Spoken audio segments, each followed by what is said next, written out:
Bonsoir. Donc, nous allons commencer, tant pis pour les retardataires. Donc, le sud, est-ce que ça marche? J'ai pas l'impression là. Alors, là, ça marche. Si ça marche. Normalement, ça marche. Voilà. Et ce qu'il faut, c'est effectivement être juste en face. Mais alors, bonsoir, donc, pour la 10e rencontre Café Sexo, ça commence. Donc, nous avons défini que ça serait sur l'érotisme ou la pornographie avec un point d'interrogation, puisque, effectivement, la question se pose de quelle est la différence entre les deux. Est-ce qu'il faudrait d'abord le définir? À votre avis, quel érotisme et quelle est la pornographie? Donc, il y a une définition étymologique, tout simplement. Érotisme, ça vient d'éros, amour éthéré, amour littéraire, intellectuel plutôt. Et pornos, pornographie, ça veut dire regarder des images. Ce qui définit un petit peu déjà ce que c'est. L'érotisme, ça fait fantasmer, ça fait rêver, ça fait penser à des situations qui nous mettent en appétit. C'est surtout quelque chose que l'on utilise donc, au début de la relation sexuelle, c'est-à-dire dans l'étape du désir, dont nous avons déjà parlé l'année dernière. Alors que la pornographie, c'est plus pour exciter, éventuellement seul d'ailleurs, puisque apparemment beaucoup de gens utilisent la pornographie quand ils sont seuls. C'est une façon de meubler sa solitude, dirons-nous, paraît-il, d'après les personnes qui font des études là-dessus. Ça marche. Et donc, la différence, quand même, n'est pas peut-être si simple que ça à définir, puisque je voudrais votre avis sur quelque chose dont tout le monde a entendu parler, en particulier, je crois, il y a 2 ans. Ça marche? Il faut parler très près. Comment? Il faut parler très près du micro. Oui, c'est pas toujours évident, c'est vrai. Merci. Et donc, tout le monde a entendu parler, je crois, parce qu'il y a eu une polémique sur Facebook, je crois, à propos de cette toile, L'origine du monde. Tout le monde voit à peu près qu'est-ce que c'est. C'est un tableau de Courbet donc, qui représente un sexe féminin couvert de poils, qui avait été peint pour un émir ou un sultan. C'était le portrait donc, du sexe de sa favorite. Et donc Jacques Lacan l'avait gardé longtemps chez lui, dans son bureau, derrière un rideau. Voilà, et puis il est arrivé brutalement, je ne sais plus trop exactement l'histoire. Alors, à votre avis, est-ce que c'est pornographique ou est-ce que c'est érotique? C'est de l'art, alors c'est différent, c'est de l'art. Oui, mais encore. Donc les artistes peuvent se permettre des choses que... Vous croyez que c'est... Il y a une différence, donc c'est plus érotique alors, ou c'est pornographique? C'est érotique parce que c'est... Il n'y a pas de relation, c'est un corps, c'est tout. C'est une image. C'est une image. Oui, mais justement, c'est la définition de la pornographie, c'est montrer des images. Vous avez énormément d'images pornographiques sans obligatoirement passer par le film. En fait, normalement, la pornographie montre la sexualité, le sexe. Un sexe masculin ou féminin. Ça, c'est de la pornographie. L'érotisme, lui, ne fait qu'évoquer. J'ai 2 références que tout le monde à peu près connaît quand on a un peu plus de 30 ans ou 40 ans. C'est donc dans 2 films que j'ai adorés. C'est donc Romy Schneider dans Le Vieux Fusil, quand elle relève sa voilette. Pour moi, c'est un érotisme absolu, parce que ça évoque la sensualité, ça évoque plein de choses. Il est en train d'essayer de la séduire. Enfin, c'est plein de... Ça fait partir l'imagination. Après, on peut imaginer tout ce qui peut se passer entre eux ou pas, d'ailleurs. Et on voit la suite du film, d'ailleurs, qui continue. Et le deuxième chose, c'est dans la leçon de piano, où Hervé Kittel, donc je crois que j'en ai déjà parlé, tourne son doigt autour donc, du trou du bas de la pianiste, quand elle est en train de lui donner sa première leçon de piano. Et je trouve ça aussi fantastiquement sensuel et fantastiquement évocateur de plein de choses. Ça fait rêver. Pour moi, l'érotisme, c'est ça. C'est juste le déclic pour partir faire quelque chose. Alors que la pornographie, pour moi, je sais comment c'est fait un sexe masculin, il y en a plein de différents. Oui, d'accord. Un sexe féminin, on sait aussi. Mais après tout, chacun a sa façon de voir les choses. Je ne suis pas du tout contre la pornographie, loin de là, mais effectivement, il y a des moments peut-être où on peut voir des choses pornographiques sans que ça soit choquant, hein, et des choses érotiques aussi au moment où il faut. Donc plutôt dans la première partie de la relation sexuelle, plutôt que dans la seconde partie où effectivement il faut aller dans le plus cru. Ou alors, tout simplement, effectivement, les deux peuvent nous aider à avoir pas des relations, mais si, c'est une relation à l'autre, comme disait Woody Allen, masturbatoire. À soi-même, pardon. Voilà. Est-ce que vous avez quelque chose à dire à ce sujet? Donc, pour vous, c'est quoi l'érotisme? C'est quoi la pornographie? Est-ce que vous êtes plutôt d'accord? Est-ce que vous en consommez? Vous avez le droit? Ou est-ce que vous avez entendu en parler? Vous n'êtes pas obligé de parler de cas précis. Oui, dans les musées, les vases grecs, par exemple, ça c'est de la pornographie quand on voit sur. Comme vous disiez tout à l'heure, c'est de l'art aussi. Donc finalement, à Pompéi, à Pompéi, je ne sais pas. Voilà. À Pompéi, il y avait plein de scènes vraiment pornographiques, effectivement. Et puis, ça devient érotique parce que ça évoque, et on les a trouvés dans les bordels, oui, hein, parce qu'il y avait des bordels. D'ailleurs, à Éphèse, quand vous êtes allé à Éphèse, il y a une statue, il y a un phallus pour indiquer aux marins à l'entrée du port. Oui. On dit bien que certains menhirs aussi, à côté de chez moi à Saint-Romain, il y en a un, le plus grand du Finistère, hein, qui a des bosses qui sont assez évocatrices, je ne sais plus comment, Kerouas, je crois qu'il s'appelle, au milieu d'un champ. Il a des bosses tout à fait évocatrices à un endroit, donc on peut dire que c'est pornographique si on veut, parce que, enfin, érotique, j'en sais rien. Toujours est-il que les femmes qui veulent être enceintes se frottent, donc on voit qu'il est uselé d'ailleurs à un endroit, se frottent pour, voilà, ça date du temps des druides, et voilà, c'est bien ancien. C'est amusant, il a perdu tout le haut, il a été cassé par un orage il y a 30 ou 40 ans, je crois. Il était beaucoup plus beau, en fait, déjà, encore. Donc, en fait, tous les poux, non? Moi, je pense qu'il y a un degré de voyeurisme dans le porno, plus que dans l'érotisme. Oui, mais le voyeurisme, à ce moment-là, c'est passif. Oui. Ou pas? Oui, oui, passif. Parce que quand on regarde, on n'est pas acteur. Alors que dans l'érotisme, on n'est pas vraiment acteur non plus, mais on a l'imagination qui va plus loin que ce que l'on voit, oui. Enfin, à mon avis. Hein. Mais, non, comme vous disiez tout à l'heure, comment dire, beaucoup de gens regardent du pornographique seuls. Bon, c'est là, ce qu'on dit. C'est vraiment du Oui, voyeurisme. mais il y a aussi des couples qui le font à certains moments à deux. Hein. Et alors, il y a une différence entre les hommes et les femmes, mais assez curieusement, peut-être pas tant que ça. Il y a quelque chose qui est assez curieux, parce que j'ai lu récemment, j'avais toujours la notion qu'il y avait beaucoup plus d'hommes que de femmes qui regardaient de la pornographie, puisque c'est souvent des films maintenant, ça peut être aussi des livres, hein, mais c'est surtout des films qui sont visionnés donc seuls, effectivement. J'ai une amie donc, qui répare donc, des ordinateurs et qui disait qu'elle trouve à peu près 80% des ordinateurs dans lesquels il y a des traces donc, de visionnage de films pornographiques. Et donc on dit que 80% des gens qui regardent des films porno sont des hommes, 20% des femmes.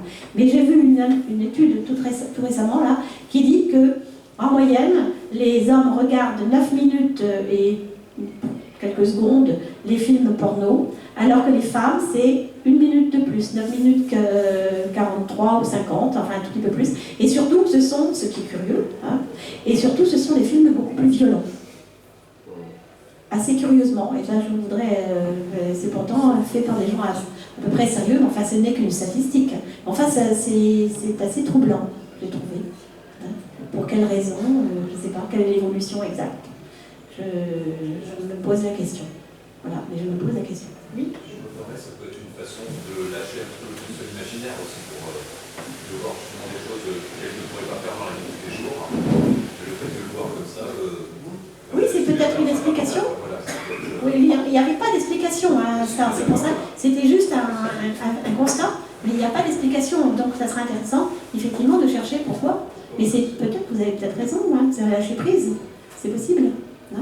Comme il y a énormément et de plus en plus de films, depuis en particulier 50 nuances de Grey, que personnellement je n'ai pas lu, mais pour des raisons assez simples, mais parce qu'on m'a dit que c'était pas bien écrit, etc. Mais bon, voilà.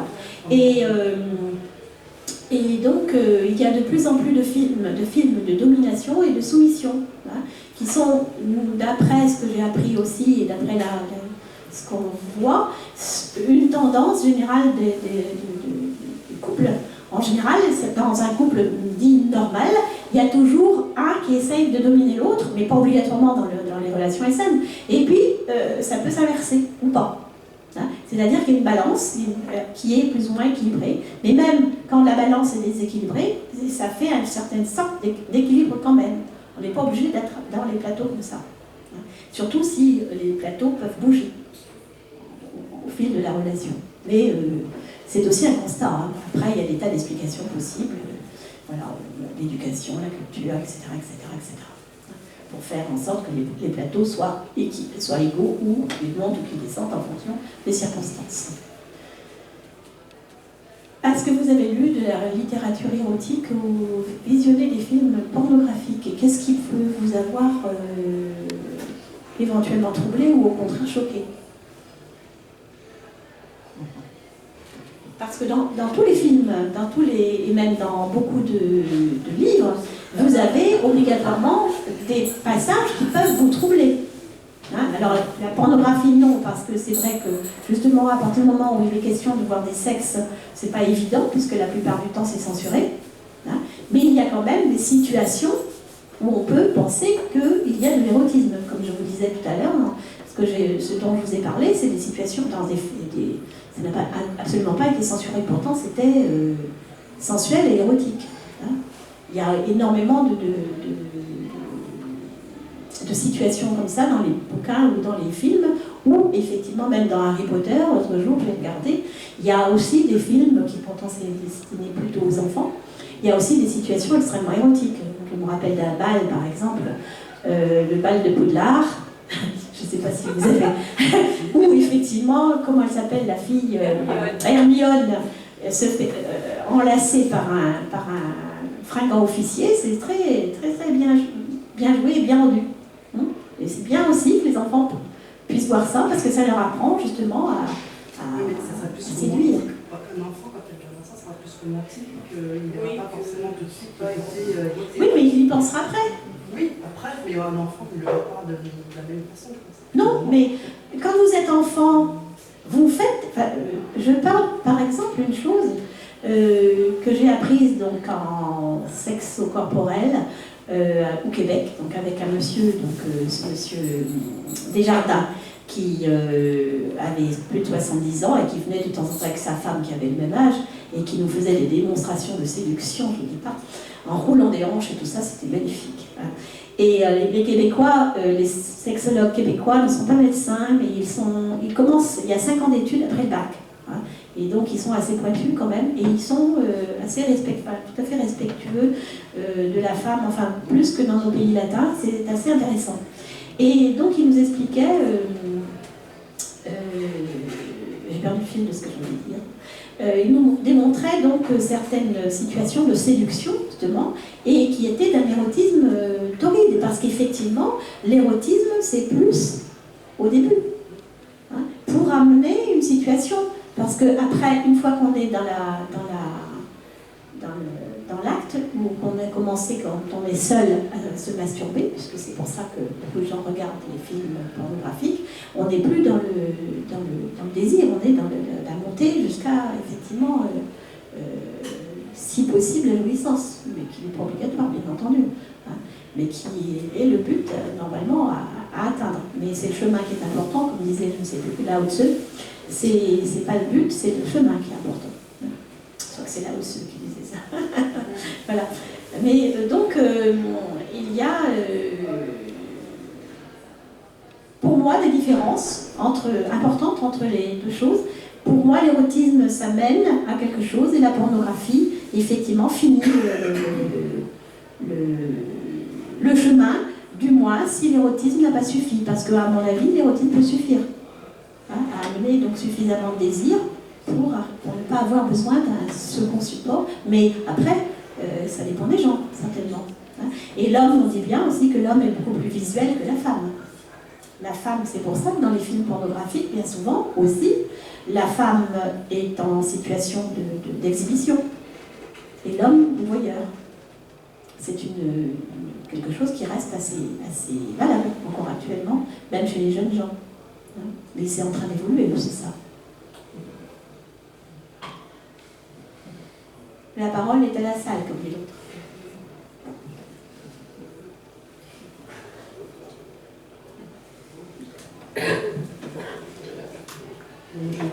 Est-ce que vous trouvez que la pornographie, ça amène quelque chose? Ça nous amène ici déjà. Pas que, puisqu'il y a l'érotisme aussi. Parce qu'il y en a quelques-uns qui avaient fait la pornographie, mais bon, bah oui, il faut en parler puisque ça existe. Donc ça veut dire que... Oui, c'est vrai que c'est pas forcément facile comme ça à aborder, puisque ça fait partie, ça peut être mal vu pour certains, ça peut être... mais bon, c'est pas facile d'en parler. Par exemple, tout ce qu'il y a avant, on va dire, la séduction, tout ça, on peut en parler. Et c'est vrai que ça, c'est plus tabou, mais bon...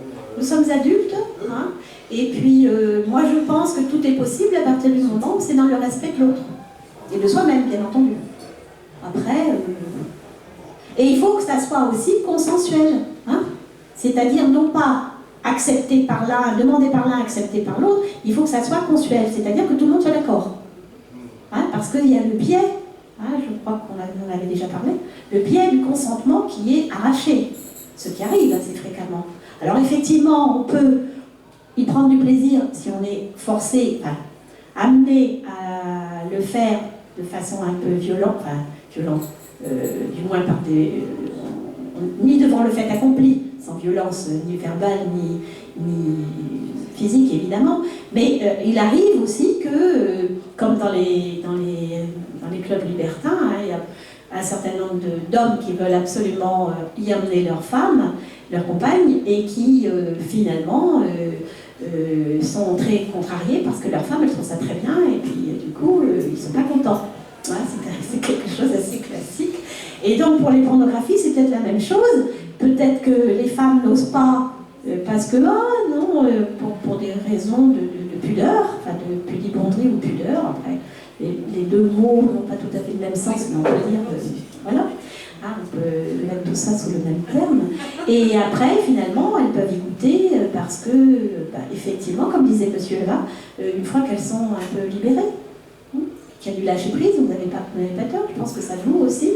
Alors peut-être que si nous, femmes, nous étions un peu plus libérées que nous sommes, on regarderait un peu plus ce genre de film, mais peut-être que les jeunes femmes, ils s'y mettent. Il n'y a pas que le côté libéré, je pense qu'on n'aime pas. Je ne sais pas, je n'ai pas la réponse. Après, je pense que de toute façon, on ne peut pas être coincé dans l'intimité avec son compagnon. Comment parler plus fort, s'il vous plaît? On peut ne pas être coincé dans l'intimité avec son compagnon et ne pas aimer ce genre de choses quand même. Oui, bien sûr. Donc, ça ne veut pas dire qu'on soit libéré ou pas libéré, parce qu'on peut être libéré et puis finalement ne pas aimer ce genre de choses. Oui, mais alors pourquoi est-ce qu'on n'aime pas? Par exemple. Je vais donner une raison historique.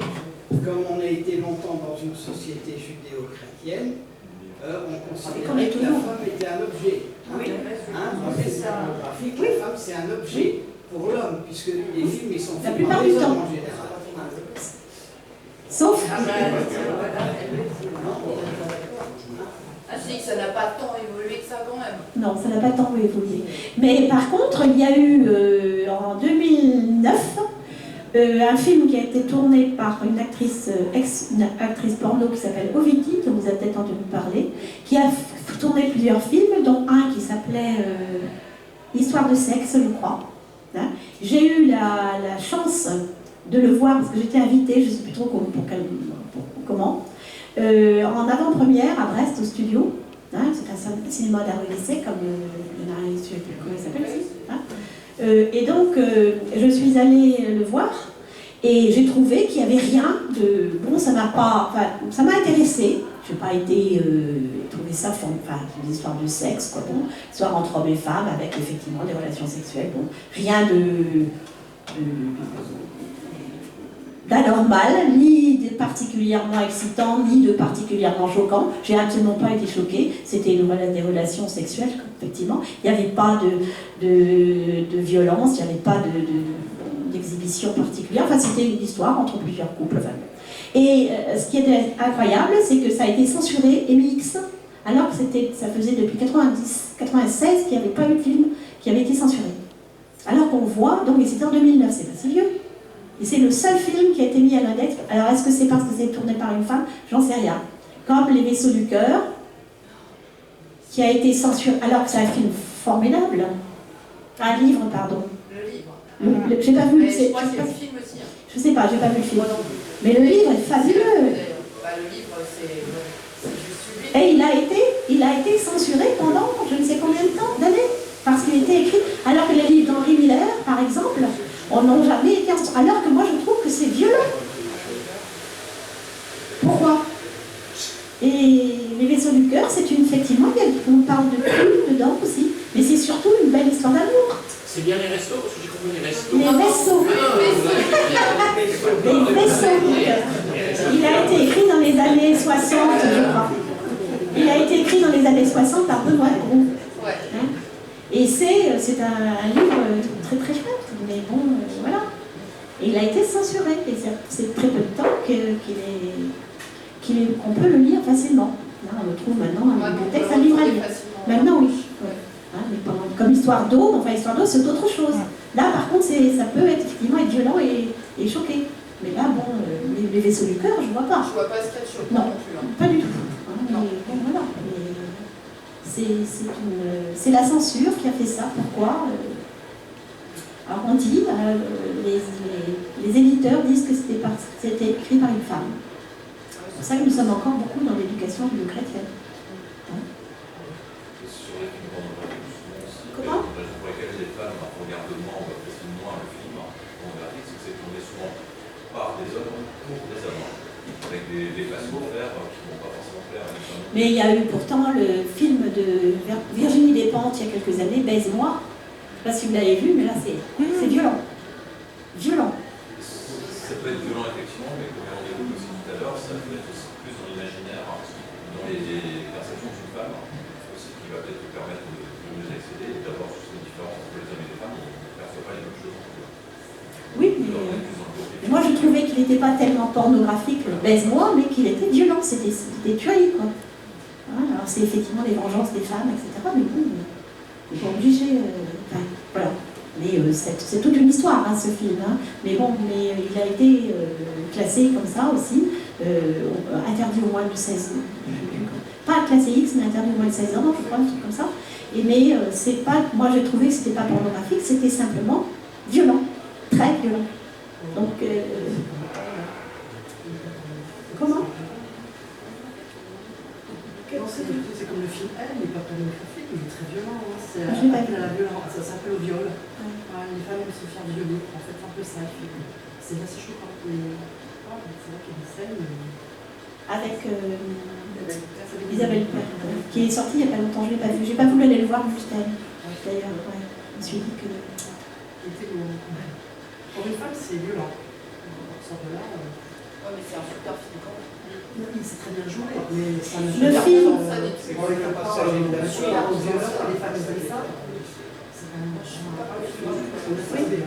Et il y a aussi le film avec Vincent Cassel qui était. Non, oui, c'est pas celui-là. Je parle d'un autre plus ancien avec. Irréversible, c'est ça. Voilà, tourné à l'envers. C'est ça. C'est ça. Oui, c'est voilà. Irréversible. Là, pourtant, c'est pas un film pornographique, mais pourtant, il y a une scène de viol, hein, et qu'on voit pas en direct. Enfin, on imagine, effectivement. Mais voilà, mais c'est effectivement extrêmement violent. Et là l'imagination, elle court. Et c'est terrible. Parce que, effectivement, après.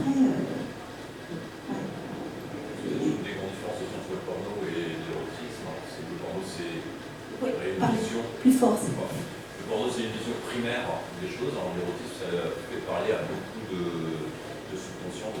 Je suis contente de vous l'entendre dire, parce qu'effectivement, pour moi, c'est la différence.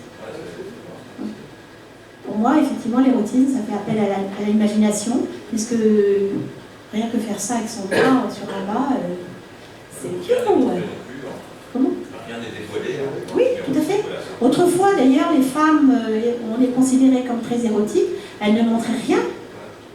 Alors qu'une femme, maintenant, c'est un peu ce que beaucoup un certain nombre de personnes reprochent aux femmes, c'est de tout dévoiler. Effectivement, du coup, on n'a plus de...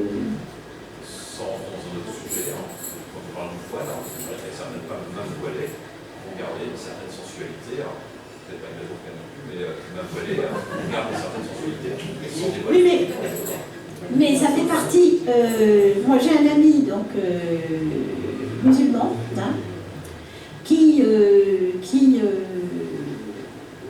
le connaissais, qui me dit que le voile n'a jamais été, d'ailleurs dans le Coran, hein, et qu'ensuite on apprend aux petites filles dans tous les pays du Moyen-Orient, hein, et en Extrême-Orient aussi, en Inde et tout ça, on apprend aux petites filles à être sensuelles dès toutes petites, aux garçons c'est vrai aussi, et on leur apprend justement à avoir la démarche sensuelle, hein, que on nous a montré, donc M. Desjardins, je parlais tout à l'heure, qui a 70, qui a vraiment décédé pour moi, mais qui avait, il est mort il y a quelques années, et qui avait donc plus de 70 ans à l'époque, qui nous démontrait dans ce qu'on appelle la double bascule du bassin, qui était effectivement une façon comme dans un peu le déhanché dans la danse du ventre, si vous voulez, hein, un petit peu, ou bien dans les danses indonésiennes, enfin vous savez, avec les femmes qui sont langoureuses, et ça c'est aussi de l'érotisme, parce que ça évoque tout ce que vous voulez. Les danses à deux, bachata, salsa, c'est la même chose aussi, c'est une séduction qui se fait à part des gestes. Tout à fait. Tout à fait. Tous les gens, à Brest, il y avait un monsieur qui m'avait envoyé un texte sur le tango, c'était absolument fabuleux. C'était absolument fabuleux. Et c'est sûr, mais tout ça c'est évoqué, puis après on en fait ce qu'on veut, parce que peut-être qu'il y a des gens qui sont absolument pas sensibles à l'érotisme, et pas sensibles, et ça dépend des moments. De toute façon, l'érotisme, je ne peux pas vous parler sans le geste avec les mains. Certaines personnes, ça va leur faire quelque chose, des gestes qui disent, d'autres non. Après, c'est une question de culture, d'éducation, de personnes, etc. Je sais que c'est effectivement très compliqué, mais c'est ça qui fait le charme de tout ça. Si nous étions tous identiques, qu'est-ce que ça serait monotone et ennuyeux, hein? Parce que sinon... Et la pornographie, c'est pareil. Je crois qu'il y a certaines choses auxquelles on peut être sensible. Chaque personne réagit à certaines choses, alors que ça ne marchera pas. Donc, comme je disais tout à l'heure, il y a des jeux, par exemple, d'exhibition, de voyeurisme, que certains peuvent apprécier, d'autres pas. Les fétichistes, par exemple, c'est pareil. Ceux qui sont fétichistes du latex, par exemple, s'ils adorent voir des femmes ou des hommes moulés dans le latex, ou dans le cuir, enfin ce que vous voudrez, d'autres pourront ne pas y être sensibles. Ceux qui adorent se déguiser, par exemple, dans un film dont je parle assez souvent avec Claude Zidi et puis... comment ? Non. C'est comment il y a Eddie Mitchell aussi là-dedans, et c'est au moment où le Viagra n'existait qu'en Suisse. Et donc il n'arrivait plus. Sa femme, c'était Fanny Ardant, et elle était en train de lire Kant dans son lit. Et donc il était désespéré, le monsieur, donc il essayait tout. Alors il refaisait comme quand ils étaient jeunes, il s'habillait en curé, hein, et elle, bon, rien, ça ne marchait plus, elle était bloquée. Et puis un beau jour, donc, elle a réussi à comprendre qu'est-ce qui n'allait pas, pourquoi ça ne marchait pas. Et donc, elle s'est un beau jour retrouvée, elle s'est habillée en pied-pierre, et puis talons aiguilles, et puis il a soulevé le drap, là, du coup, il a bandé comme un turc, et puis ça s'est terminé comme ça. Et elle a arrêté de lire Kant. Je ne sais pas si c'était dans le texte ou pas. Ça, c'est un film très mignon, voilà, je l'ai trouvé très, très amusant, parce que c'est effectivement, souvent, il y a des moments où, et donc, voilà, il y a des moments où on est tenté par des choses, et puis en fonction de l'évolution de la vie, ça ne nous dit plus rien. Ou pas, ou on réagit toujours au même fantasme. Hein? Il y a une légende qui dit qu'un fantasme réalisé n'est plus un fantasme. J'ai le regret de dire que c'est faux. Au contraire, ou pas. Ça dépend aussi comment il est réalisé, comment ça se passe. Au contraire, mais il y a beaucoup de choses dont on... Enfin, heureusement qu'on n'est pas tous pareils. Sinon, ça serait vraiment trop dommage. Et puis l'érotisme et la sensualité et les pornographies n'est pas la même, effectivement, dans tous les pays, dans toutes les cultures. Autrefois, justement, en Grèce, les relations homosexuelles, par exemple, étaient tout à fait courantes entre Héromène et Éraste, entre le jeune qui était initié et l'homme qui l'initiait. Et après, il rentrait dans le rang, c'était une espèce d'initiation. Pourquoi pas? Après, ça dépend des civilisations. Beaucoup d'hommes ainsi, c'est plus les hommes qui étaient initiés que les femmes, puisque les femmes, nous avons notre initiation personnelle pour entrer dans la vie adulte, c'est les règles. Hein. Par contre, l'homme, dans beaucoup de civilisations, il y avait une initiation qui se passait par l'arrivée dans la vie adulte par une sexualisation de l'initiation.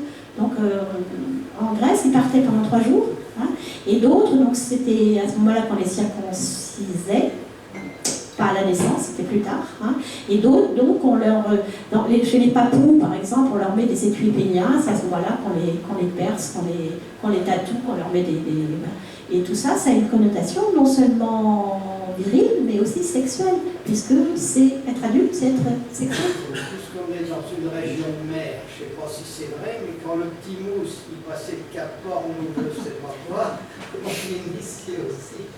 Ah bon? Je ne sais pas si c'est le Cap Horn.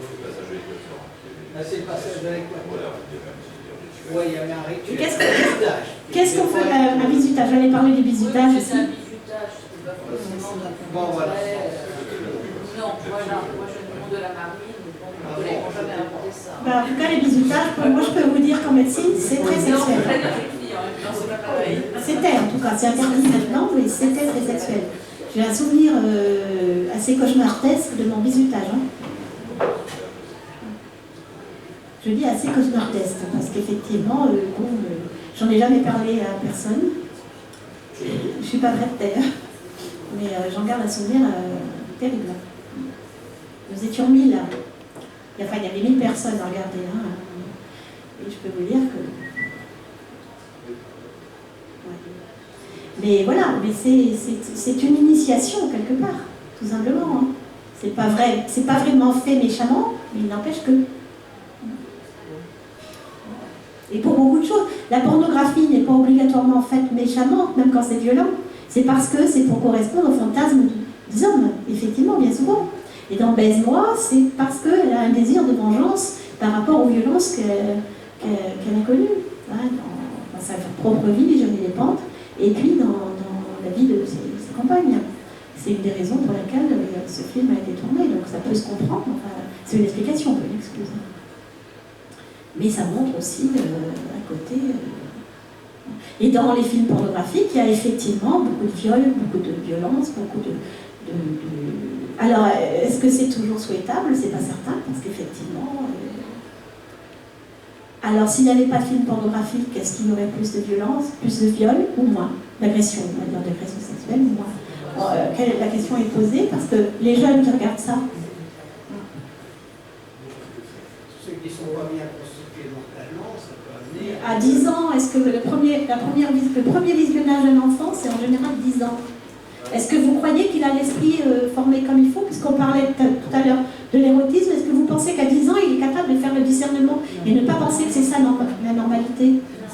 C'est ça le problème, justement, c'est que beaucoup, maintenant, beaucoup des premières entre guillemets, expériences, voilà, c'est le film porno, et du coup après ça vient dans l'inconscient, ça devient normal. Chose que c'est pas... c'est un film, voilà, c'est pour assouvir les fantasmes, à mon avis, et c'est pas comme ça que ça se passe dans la vraie vie. C'est pour ça qu'il y a aussi un bémol à mettre là-dessus. En particulier, normalement, il faudrait que les parents aient un peu plus Mais peut-être pas, peut-être pas obligatoirement interdire tout, mais au moins expliquer, quoi, ce qui n'est pas facile. Et ça... Parce que l'éducation d'un jeune, aujourd'hui, d'un jeune de beaucoup de gens, se fait soi-même. L'éducation sexuelle se fait soi-même. C'est pas les parents qui nous expliquent comment les choses peuvent se passer. Ben, ils pourraient. Et ils pourraient, effectivement, après, c'est comme tout, ils pourraient expliquer, c'est bon, il faut expliquer. C'est vrai qu'il n'y a pas, le jeune, la seule éducation qu'il peut avoir, c'est soit par les Moi, je vais expliquer à mes enfants. Hein. Je vais expliquer à mes enfants. Moi. Voilà, après, mais c'est pas le cas. J'ai mon éducation, je l'ai fait par moi-même, c'est pas mes parents. Dans le temps, les films, c'était interdit au moins de 12 ans. Ben, j'avais 12 ans à l'époque. Oui, mais maintenant aussi, c'est interdit au moins de 12 ans. Le problème, c'est que sur la télé, vous pouvez lire. Non, pas sur la télé. Sur Internet, vous pouvez regarder tout ce que vous voulez. Il n'y a pas de. On peut mettre un interdit parental, je crois. Mais le 3/4 du temps, c'est pas, je suis sûre que c'est pas mis. Une protection, avec 18 ans, oui ou non. On peut le mettre en anglais aussi. Et voilà, Oui, mais voilà, mais c'est quand même un problème. Enfin, je crois que c'est un problème. Hein, parce qu'effectivement, et puis il y a aussi tout le problème, ceux qui sont addicts de ça. Moi, j'en ai eu en consultation des gens qui sont venus me dire, mais écoutez, je ne peux plus m'en passer, c'est effrayant, je suis en train de foutre en l'air mon couple, etc. ça inculque une éducation, une sexualité un peu particulière. Oui, Sur tout à fait. l'excitation et la différence dans l'écoute de la personne actuelle avec l'excitation. Sans doute, sans doute. Et effectivement, c'est pour ça qu'il faut essayer, on n'a pas besoin d'être contre, je crois, mais il faut savoir, comme tout, doser les choses. Hein, c'est comme trop de sel, c'est pas bon pour la santé. Trop de poivre, ça excite aussi et ça brûle. Donc c'est la même chose. Une médios tous, comme souvent. Et puis, quand un enfant a visionné ça, je crois que quand on s'en est rendu compte, il faut en parler. C'est pas l'école, c'est pas à l'école de faire ça. Ils n'ont pas le temps. Et c'est pas le rôle de l'école. Enfin, c'est pas le rôle de l'école. Je suis pas d'accord. Hein, il y a des gens qui disent « Ah oui, mais ça devrait à l'école. » Non. Non. Mon père disait que l'école c'est fait pour apprendre à lire, écrire et compter. Il était instituteur. Hein. Et je crois qu'il avait raison. Alors, vous dites que vous avez appris à vos enfants, Oui. à partir de quel a appris Ben, ça a été... Expliquez. On en a toujours parlé, depuis tout petit. Ben, justement, je disais, regardez comme c'est joli, il essaye, il apporte une fleur à sa fiancée, il est intéressé par cette femme, alors regarde comment elle lui touche les cheveux, des choses comme ça au début, puis après, progressivement, ça me paraissait naturel. Comme, voilà, comme ma grand-mère m'a appris, pas ma mère, puisque hélas... Parce qu'on dit que l'âge de raison, c'est 7 ans. Ah oui, comme votre... Progressivement. Hein, c'est ma grand-mère qui m'a dit, allez, tu enlèves tes jupes longues, parce que j'avais perdu ma mère, donc j'étais un peu sauvage et puis habillée un peu strict. Elle m'a dit, allez, t'enlèves ça, tu mets les mini-jupes, c'est quoi ça? Bon, d'accord. C'est elle qui m'a offert ma première paire de bas, pas de collants, de bas, mon premier soutien-gorge, etc. Elle avait un magasin de lingerie, ok, d'accord. Mais quand même. Hein. Et j'adorais aller dans son magasin. Non, pas du tout les aventures. Non plus. Mais donc, oui, oui, tout à l'heure, c'est ce que je voulais dire à propos de M. Desjardins, pour rebondir sur ce que vous disiez sur l'érotisme, sur les enfants qui regardent des choses. Donc il faut leur expliquer avec leurs mots, évidemment. Il ne faut pas les faire rentrer direct dans la brutalité des choses, en particulier sur la pornographie. Mais par exemple, quand j'étais enfant, je me souviens quand j'étais à l'école, hein, on avait des cours de gymnastique. Hein, ça existe toujours, j'espère, mais peut-être pas de la même façon, et nous avions la corde lisse. Hein, d'accord? Vous avez toujours monté, vous savez, ouais, hein, d'accord? Ouais, il fallait prendre, voilà. Pas la corde à nœud, la corde lisse.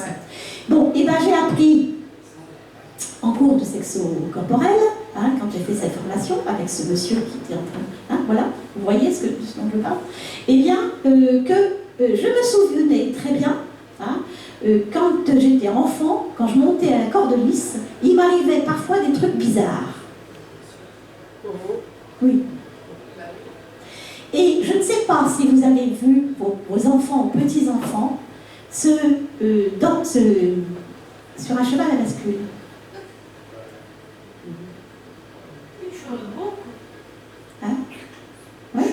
Le cheval Oui, le cheval à bascule. Eh bien, j'ai appris que ces deux choses déclenchaient effectivement des orgasmes chez l'enfant. Et bien, quand j'ai compris, quand il a dit ça, j'ai dit, ben oui, bien sûr que je suis bête. Je vais dire une bêtise. Ça fera sourire. Jeune fille de 7 ans qui adore l'équitation. Exactement la même chose. Pour les filles, l'équitation. Moi, j'ai fait l'équitation après, mais plus tard en fac. Mais c'est vrai que oui. Et alors, tant qu'on ne sait pas ce que c'est, on dit voilà, on ne comprend pas. Et puis, mais c'est bien sûr. Hein? Et donc, pour répondre à ce que on disait tout à l'heure, je crois que c'était vous qui disiez ça, un enfant, il paraît que dans le ventre de sa mère, l'enfant peut se masturber, hein, et avoir des orgasmes. Alors qu'on n'étiquette pas comme ça, c'est l'orgasme primaire, on appelle ça, hein, que lui appelle comme ça. L'orgasme secondaire étant donc clitoridien ou pénien, et on peut avoir des orgasmes vaginaux, utérins même, et de tout le corps, ou de n'importe quelle partie du corps, ce qui est aussi assez génial. Chez l'homme comme chez la femme. Vous avez appris ça dans vos études en lisant? Ben non, je le savais, non, j'ai fait des études là-dessus, c'est ce que j'expliquais avant que vous soyez arrivés. J'ai fait une formation donc, en sexo-corporel avec monsieur. J'ai fait de la sexologie à Paris, très, très théorique, enfin, l'histoire de tuyaux, tout ça. Voilà. Bon, je suis médecin à la base, donc au départ, c'est des urologues qui font ça. Hein. Alors, l'histoire de prostate, l'histoire de tout ça, bon, voilà. Bon, c'est pas très, enfin, oui, d'accord, bon, très bien, hein, voilà. Et puis, donc, pour prescrire la pilule, enfin, tous ces trucs-là, vous voyez, c'est bien, mais voilà. Et puis, après, donc, j'ai fait, on utilise aussi pas mal de psychanalyse, on fait intervenir Freud, Jung et tout ça, bon, d'accord, pour le fantasme primaire, la première expérience sexuelle quand on voit les parents, voilà. Freud a fait une théorie là-dessus, dont on pourra parler si vous voulez, avec laquelle je ne suis pas tout à fait d'accord, enfin, partiellement, parce que Freud c'était il y a 100 et quelques années, hein, donc on a eu le temps d'évoluer un petit peu depuis dans la connaissance de l'être humain et de son inconscient. Hein. Enfin, c'est quand même lui qui a eu la chance, qui a été le premier à parler de la conscience, c'est important, hein, parce qu'effectivement ça existe. Hein. Et, voilà. Et donc, ensuite, j'ai fait sexo-corporel qui parle donc de la séduction, de la façon dont on met le corps, de mettre justement des voiles, des écharpes pour séduire l'autre. Hein. Il nous démontrait tout ça. Alors, il y a des tas de façons de faire qui sont plus ou moins conscientes. Hein. Il y a la double bascule du bassin qui, effectivement, vous permet d'avoir cette démarche ondulante. Autant pour un homme que pour une femme, hein, d'ailleurs. Parce qu'il y a des hommes qui savent séduire comme ça. On dirait qu'ils ont... C'est là on dit qu'ils ont une démarche de félin. Nous, non. On ne dit pas une démarche de féline, on dit une démarche sensuelle de... Comment on dit? On dit un autre mot. Hein, comme les animaux. Oui, comme les animaux, mais tout à fait. Hein. Et donc après, j'ai fait ça pendant 2 ans avec lui. C'était très, très amusant. Enfin, c'était le week-end sur 3 jours pendant tous les mois à peu près.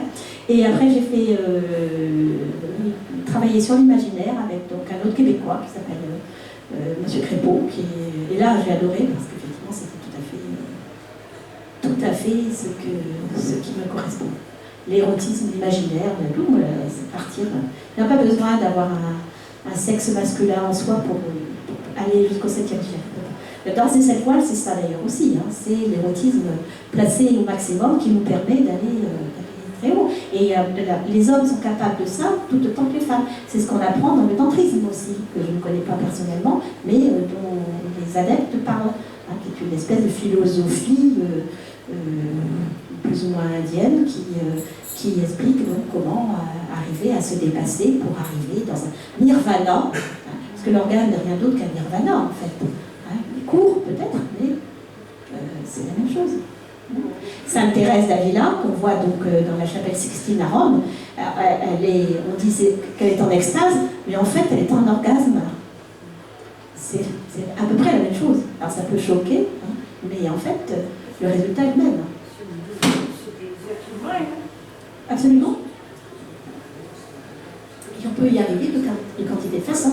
Et avec l'érotisme, on peut y arriver sans qu'il y ait de relations sexuelles ou de visualisation du sexe.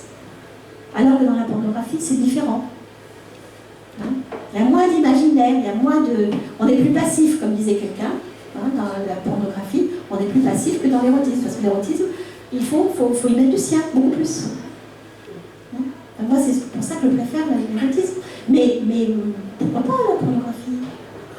Mais à condition que ça soit respectueux de chacun. Moi, les vidéos, j'en ai pas vu beaucoup, mais où les femmes sont pas respectées, ça ne m'intéresse pas, j'ai pas envie.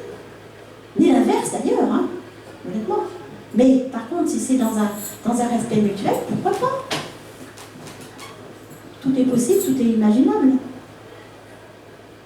Vous avez un cabinet? Oui, un cabinet. Après, c'est vrai que si c'est dans le respect, ça va. Mais en effet, ça peut laisser la place à toutes les perversions. Vous savez, les plus grands pervers, ils n'ont pas besoin de ça pour être pervers. Hein. Ça peut exacerber certaines choses, mais ceux qui sont vraiment les vrais pervers. Hein. Après, il y a ceux qui ont des tendances sadiques, par exemple, hein, oui, qui peuvent effectivement s'en servir pour faire le mal. Mais le vrai sadique, il n'a pas besoin de pornographie. Mais c'est le psychopathe, c'est autre chose. Hein. On est dans la maladie mentale. C'est autre chose. Là. Mais effectivement. Sur les pervers, effectivement, c'est pas que j'aimerais plus, mais c'est qu'ils sont, on peut mettre les guillemets pervers, c'est qu'ils sont cadrés dans un club échangiste. Ils vont pouvoir pratiquer leur pratique dans un cadre bien précis. En ayant des gens qui respectent la côté, c'est pas n'importe où. Si, parce que les pervers, ils peuvent. C'est ceux-là qui violent et qui tuent dans la rue. Hein. Mais c'est pour ça que quand je comprends les perversions, effectivement, quand on est dans un club échangiste, on peut voir des perversions. Mais c'est dans un cadre bien précis. Moi, j'en ai jamais vu. Je suis allée assez fréquemment dans un club échangiste, j'en ai jamais vu de perversion. Perversion, c'est des choses qui ne nous plaisent pas à nous. Oui, mais attendez, alors on va parler de perversité, c'est pas pareil. Hein? Excusez-moi, les mots sont importants. Voilà, les mots sont très importants. Hein? D'accord, perversité, ce qui est pour vous perversité ne le sera pas pour quelqu'un d'autre. Comme je parlais de latex, par exemple, il y a des gens qui diront mais ils sont cinglés ceux-là, alors que chacun est d'accord, ou bien même quelqu'un qui fouette quelqu'un d'autre, si chacun est d'accord, pourquoi pas? Et puis ça ne va pas aller jusqu'au meurtre de toute façon. C'est là où quand ça va jusqu'au meurtre ou jusqu'aux violences physiques importantes, à ce moment-là, oui, c'est de la perversion. Perversité, c'est pas tout à fait pareil. Je ne peux pas l'attaquer, mais un monsieur comme DSK, alors vous l'enlevez dans quelle catégorie? C'est un homme qui a du pouvoir et donc il peut faire... Je pense que c'est ça, ouais. C'est tout. J'ai discuté plusieurs heures un jour avec lui. Et alors? Il est très intelligent. Très intéressant. On a parlé de sexualité. Hein. On s'est quitté sans problème, il n'y a pas de souci. Non, c'est un homme qui a du pouvoir, ouais, je pense que c'est une femme. Alors voilà, c'est tout. Hein. Et puis, personnellement, moi je pense, ceci dit, je pense qu'il a été piégé. Je pense aussi. Il l'avait dit d'ailleurs. Mais ce qui n'empêche que c'est effectivement un homme à femme. Hein. Bon, mais c'est un type qui a du charisme, qui est intéressant, qui est... voilà. Sur le plan sexuel, je ne sais pas, je m'en fous, c'est pas la question. Mais moi, c'est un type intéressant, hein, qui a une certaine... Enfin, qui a une qualité de parole, de sensualité, etc. Mais on était là pour parler, rien de plus. Bon, j'avais dit, il n'y a pas eu de problème. J'ai fait beaucoup de choses dans ma vie, il n'y a qu'une seule personne qui m'a manqué de respect. Un monsieur dont j'ai parlé de temps en temps qui m'a violée. Un monsieur qui va à la messe tous les dimanches. Non, il n'y a pas si longtemps, c'est pas encore prescrit. Justement. Voilà, et qui lui n'a aucune... Enfin, j'en sais rien, je ne le connais pas, enfin, je le connaissais un peu, mais voilà, c'est un monsieur qui va à la messe tous les dimanches, je répète. Bien sûr. Ben, c'est pour ça, ça n'a rien à voir, enfin, non, ça a 3 lettres, hein. Ça commence par C. Voilà. Tout simplement. D'où vient la perversité? C'est pas la même chose, perversité, perversion. la perversion, c'est quelque chose qui vient souvent de naissance, hein, de la toute petite enfance. Ça, Freud peut en parler, hein, on pourra en parler si vous voulez un jour.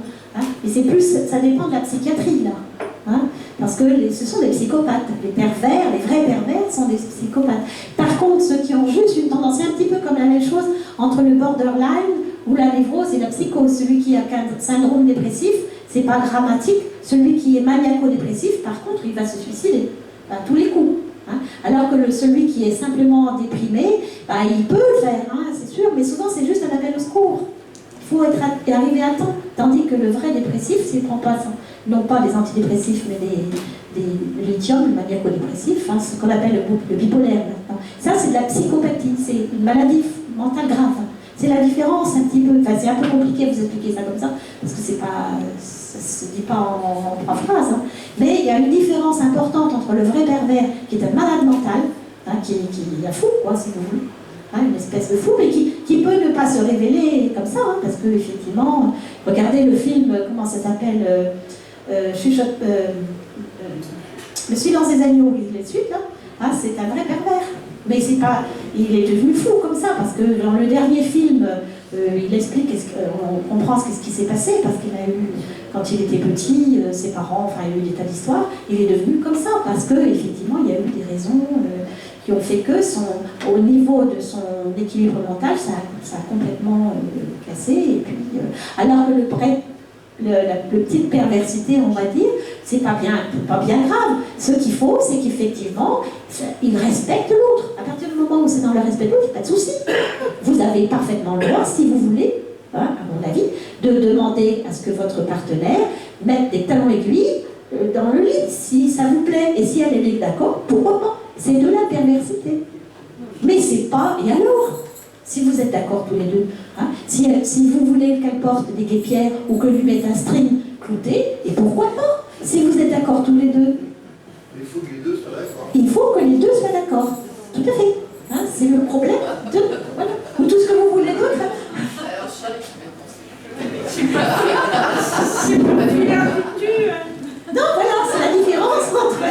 Voilà. Mais par contre, si vous n'avez pas envie que votre mec porte un string clouté et que lui veut absolument, donc vous allez dire, ouais, c'est de la perversité. C'est pas un pervers, c'est de la perversité. Et le banquier suisse qui s'est fait tuer par sa maîtresse, vous vous rappelez, l'histoire? Oui, ben, il y en a eu d'autres, hein. Il y a eu un député européen. Ben, alors là, le problème, c'est que c'est une question d'expertise psychiatrique. Hein. Est-ce que effectivement c'était vraiment... Parce que ça peut être involontaire. Ah oui, parce qu'il y avait 1 million au bout du compte. Voilà, donc là, je pense qu'on n'est pas dans la perversion, on est tout simplement dans l'intérêt. Mais il faudrait être dans les petits papiers des experts, enfin, il faudrait avoir le dossier sous la main pour savoir qu'est-ce qu'on conclut les experts, et même les experts peuvent se tromper. Ce n'est qu'un avis, hein. Enfin, il y a des gens qui ont l'habitude quand même. Mais bien sûr.